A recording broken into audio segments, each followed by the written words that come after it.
So mayroon pong report ngayon mga sangkay na ang mga malalaking syudad daw po ng China ay lumulubog na sa tubig o sa lupa ngayon. Well, alamin po natin ito ng gusto. Do nagkaroon na po tayo nito mga sangkay ng pinaka part 1. Pero pag-usapan pa po natin ito ng mas malalim.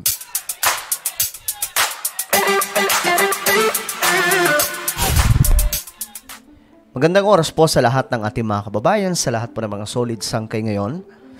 Actually, isa po ito sa malaking problema ngayon ng China, no? Hindi po ito problema pang ekonomiya, pero madadama yung ekonomiya nila na ito mga sangkay kung sakaling magtutuloy-tuloy po ito. Itong malaking problema nila na patuloy na paglubog ng kalupaan ng China sa nila ito mga sangkay, mga major city po ito ng China. Ibig sabihin, ito po yung mga malalaking syudad na may malaking ambag sa kanilang ekonomiya.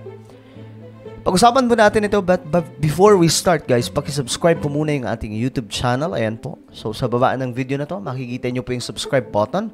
Pindutin nyo lamang po yan, tapos i-click nyo yung bell at i-click nyo po yung all. At sa mga nanonood po sa Facebook, follow nyo po yung ating Facebook page mga sangkay. Dahil dito nag-upload po tayo na mga mahalagang impormasyon na nangyayari sa ating bansa, lalong-lalo na po mga kaganapan sa ating mundo. Ngayon ito po yung report mga sangkay. Ayon po dito saan ba ito galing? Ito, Singapore.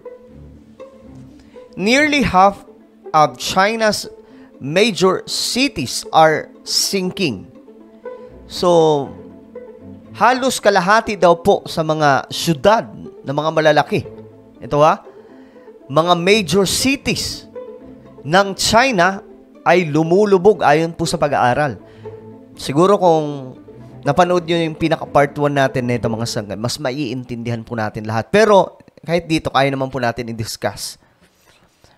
Nearly half of China's major cities are suffering moderate to severe levels of subsidence, putting millions of people at risk of flooding, especially as sea levels rise, according to a study of nationwide satellite data released on Friday. So, dito mga sangkay, napag-alaman nga po na marami daw po sa mga malalaking syudad, no? Lumulubog. At isa po sa mga nakikita nila ngayon mga sangkay, every time daw po na mayroong mga malalakas sa pag-ulan, mabilis po na binabaha na ang China. At kabilang po dyan mga sangkay, yung Beijing. Pambihira. The authors of the paper, sabi po dito, ang author daw po neto na nag-publish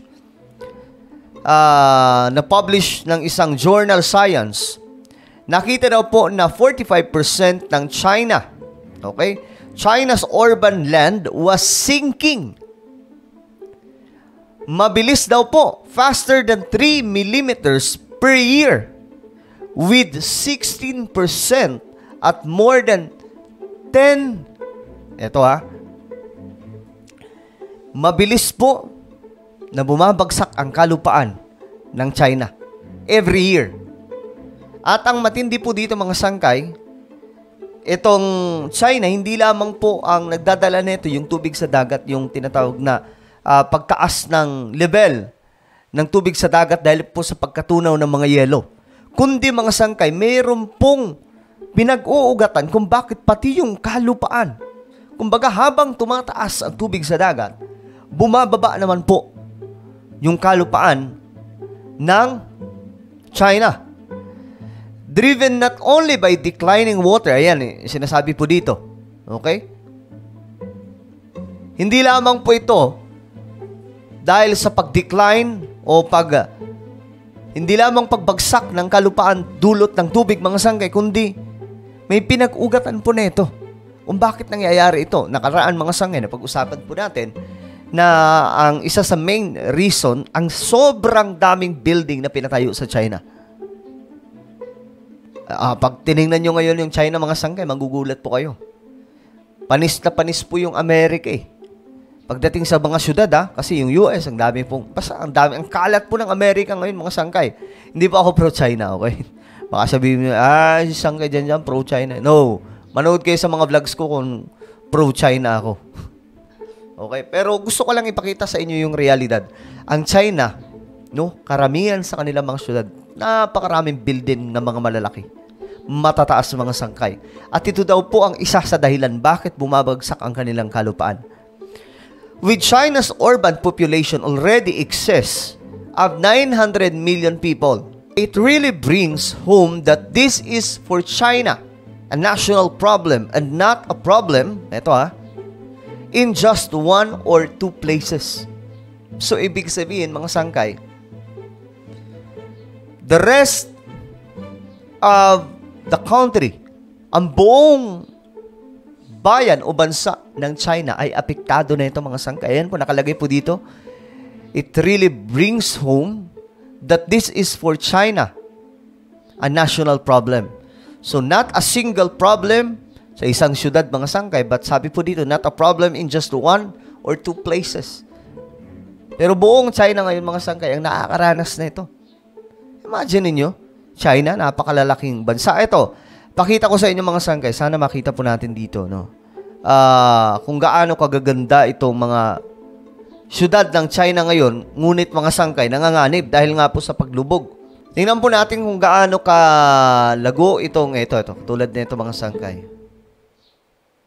Ganyan po yung China. Ito po yung mga makikita po natin sa China, mga sangkay. Dahil sa sobrang daming mga building, ang nagkakaroon po ng problema, yung kanilang kalupaan, dahil bumababa po ito, mga sangkay. At dahil po yung ilalim po, okay, yung tubig sa ilalim ng lupa, kulang na po, hindi na po sapat para mapanatiling matibay ang kalupaan, mga sangkay. Yun nga rin po ang naging problema ng Jakarta, Indonesia. Yung Jakarta, Indonesia, mga sangkay, lumulubog po ngayon. Yung kanilang syudad, napilitan po sila, mga sangkay, na ilipat po yung kanilang capital city.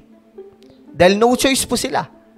Wala, lumulubog yung kanilang syudad Dahil yung kalupaan po nila, yung ilalim ng lupa, mga sangkay, yung tubig, hinigop po nila, pinanggawa po nila ng mga tubig inumin, mga sangkay, at kung ano-ano pang mga supply ng tubig.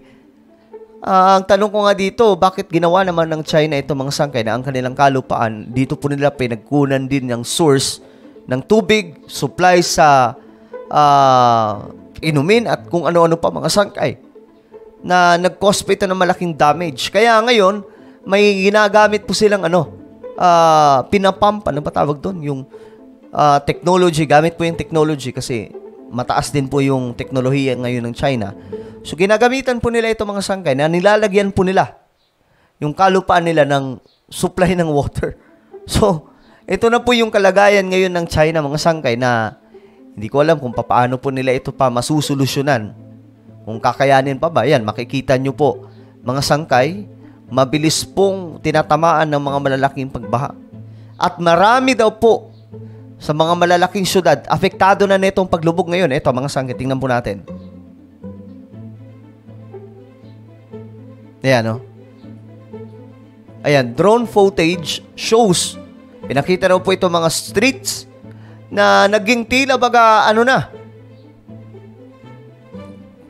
naging malailog na po ang resulta. Ayan po, mga sangkay,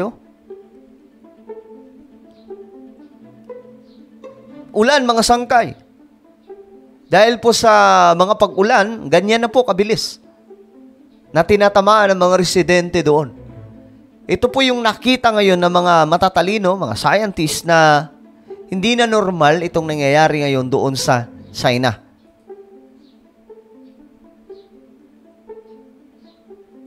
Ayan, nabanggit nga po dito yung Indonesia. The problem is not limited to China. A separate study published in February said around 2.4 million square miles of land across the globe was at risk. So, ibig sabihin, mga sangkay, hindi lamang po talaga sa China. Buong mundo po na ito nakakaranas. Among the worst hit countries is Indonesia. Ito yung sinasabi ko sa inyo, mga sangkay, Indonesia. Tinatama. Matagal na po silang tinamaan nito. Abot na nga pong dekada, mga sangkay, simula nung na-discover nila na ang kanilang capital city sa Jakarta, Indonesia, ay gumagano ng mga sangkay, bumabagsak na po ng bumabagsak. So, ito po yung malaking problema ngayon.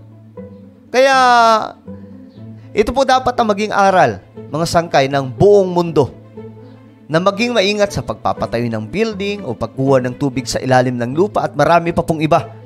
Ang problema natin sa climate change, tuloy-tuloy at matindi. So kung dadagdagan pa po natin ito ng problema sa pamamagitan po ng pag-create ng problema sa mga bansa, di magagaya po tayo sa Jakarta, Indonesia. Kung titingnan po natin ngayon yung Jakarta, Indonesia, ito po yan. Ayan, mga sangkay, makikita nyo po,